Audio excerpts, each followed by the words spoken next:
যাদের রক্ত আমাশা আছে তাদের জন্য আজকের এই ভিডিওটা। ন্যাচারালি কিভাবে রক্ত আমাশা আপনারা বাড়িতে বসে সুস্থ হবেন সে বিষয়ে কথা হবে। আমার সামনে যে উদ্ভিদটা দেখছেন, এই উদ্ভিদটার নাম হচ্ছে শিয়ালে কাঁটা। অঞ্চল ভিত্তিক ভিন্ন নাম হইতে পারে।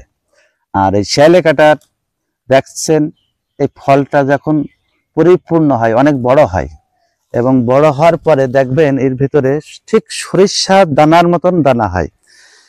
আর ওই সরিষার দানার মতন যেগুলো হবে, ওই দানাটা আপনারা সংগ্রহ করবেন, করার পরে তেল তৈরি করবেন। তেলটা তৈরি করে ওই তেল প্রত্যেক দিন সকালে 30 থেকে 40 ফোঁটা এবং রাত্রি 30 থেকে 40 ফোঁটা খাবেন। ইনশাল্লাহ 3 থেকে 4 দিন খান, আপনাদের রক্ত আমাশা ভালো হয়ে যাবে ইনশাল্লাহ। আমাদের সাথে থাকতে পেজটিতে ফলো দিয়ে রাখুন। আসসালামু আলাইকুম।